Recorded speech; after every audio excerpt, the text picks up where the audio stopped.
Well, good morning, YouTube.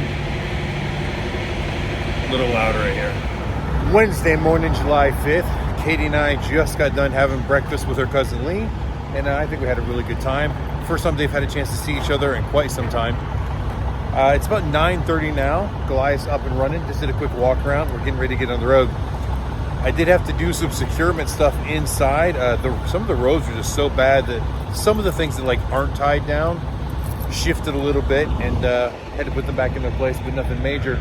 We should be ready to get on the road here in just a few minutes. But in last night's video, I kind of teased you on about the center caps. So let's get into that real quick. Speaking of load securement, here's the closet inside. That right there is a shelf that is supposed to be up here, and somehow it has fallen down, and everything on the shelf has fallen down with it. But I guess at this point, I will wait until we reach our destination before I fix that, because I don't think the roads are going to get any better between here and there.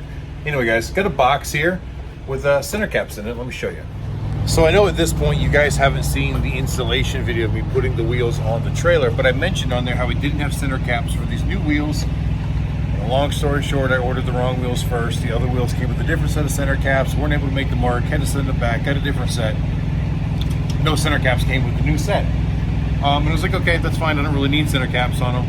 But then, as we were loading the truck on Monday, getting ready to head out on the 3rd, just before I started our heading west video, I found the center caps that came with the second set of rims in the back of my Excursion. So when the boys went to go pick up the wheels, they forgot to give me the center caps. They left them on the back of the truck.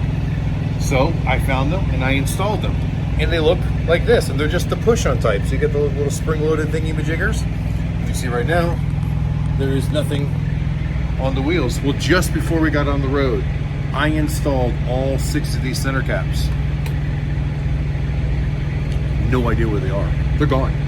All 6 of them. By the time we stopped in Kentucky that first day, they were all gone. Nowhere to be found. So I can't imagine I did anything wrong. I mean, they're just push on. See, spring clips onto the thing, and I pushed them all on there. They were good and firm, and they were tight. But I guess centrifugal force just put them away.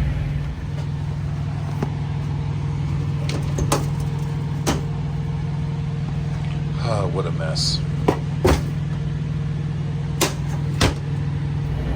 All right, guys, so in the driver's seat, getting ready to head out.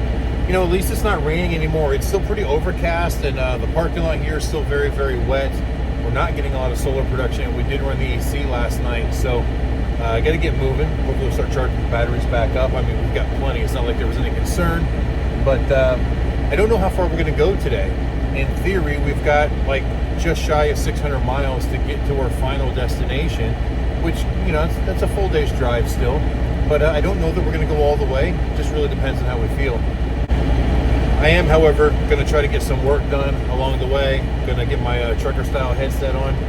You know, I planned on doing a bunch of phone calls and whatnot yesterday, completely forgetting that it was 4th of July and no place was going to be open. But got some business to handle, some things to finish taking care of, and I'm going to take that drive time and hopefully get it all done. So with Katie in the passenger seat helping me with all that, she's the best secretary ever, then we'll get a lot of that stuff done, hopefully.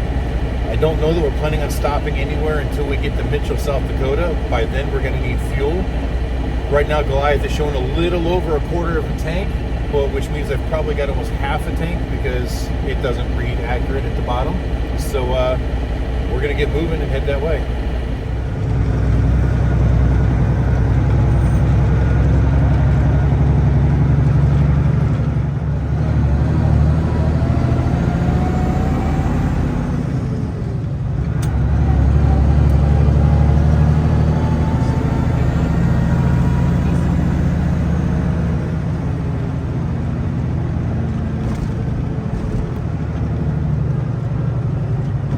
Guys, I know Trucking with Schmidt doesn't like the big artwork on the bridge, but I think it's really cool.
gotta tighten up this mirror because we. Hi guys, we stopped this little parking area here for a moment, only because when I got in Goliath this morning, I noticed that the mirror wasn't quite adjusted right. So I pushed the whole bracket out some, and I guess it just felt loose. But now that I'm going down the road at 70 mile an hour, it keeps working its way back. So all I can see in the mirror now is myself.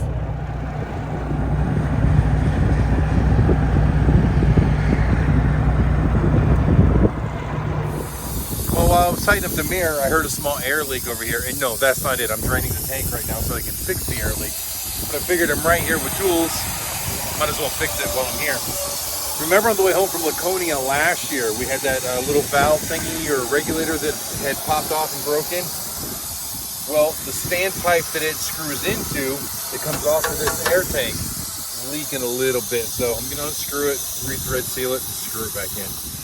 You know, part of me thought it's a minor leak. I should just wait till we're at our destination, then I'll mess with it. Well, it wasn't just a leaky fitting, it was a cracked fitting. And the second I touched it, it broke.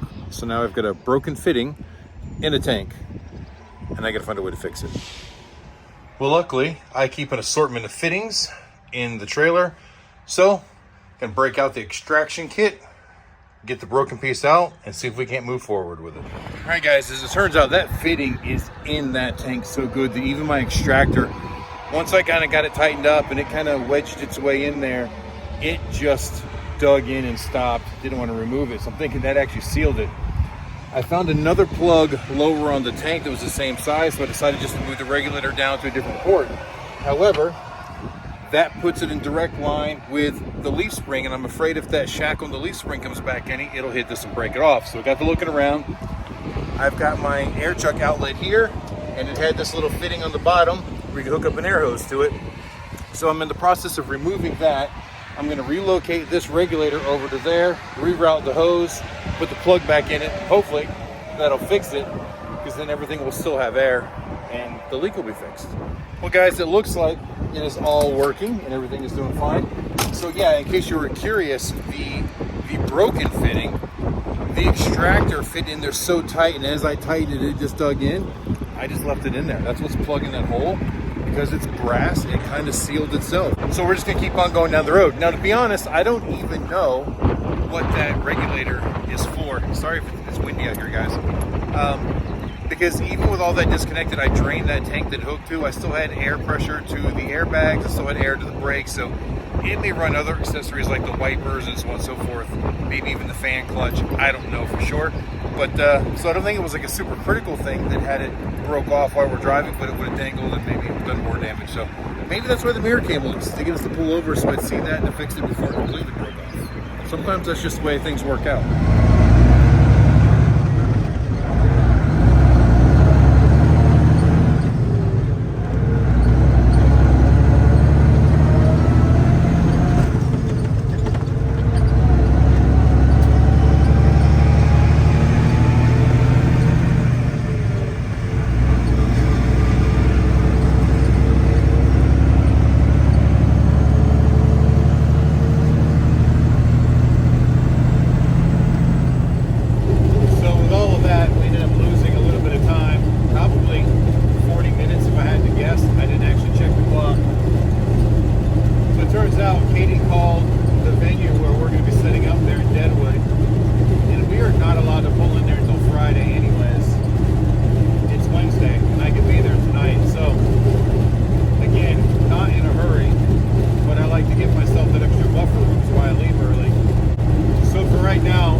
All right, guys, well, we're here. We made it to Mitchell, exit 332. We're getting our gas here at the I-90 Travel Center, the Holiday Fuels. One of the cheapest places we can find along the way. Again, this fuel will get us out to Rapid City, well, actually out to Deadwood, and then back out here before we head to Minnesota/Wisconsin for the convention in a couple weeks. But I think we're gonna hang out here tonight since we can't get into the rodeo grounds until Friday. I think we'll stay here. I've still got some more business calls and everything to make, so once we get fueled up, we're gonna find a place to park, because right now there's plenty of places to park. We'll go inside, grab an early dinner, make our phone calls, and do our business, and then just kind of hang out here for the evening.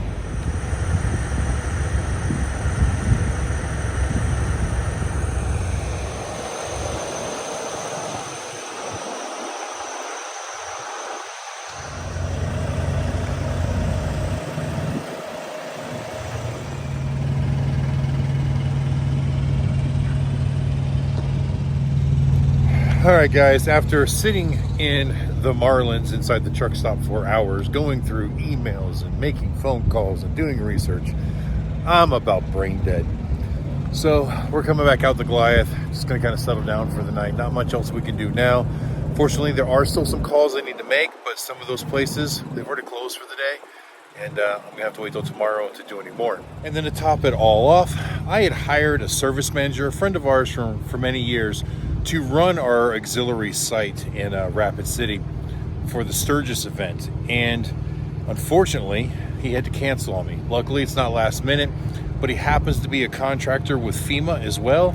And because some of the, I guess the budgets have been lifted or whatever, FEMA is kind of being reactivated. So they decided he had to go to a training seminar.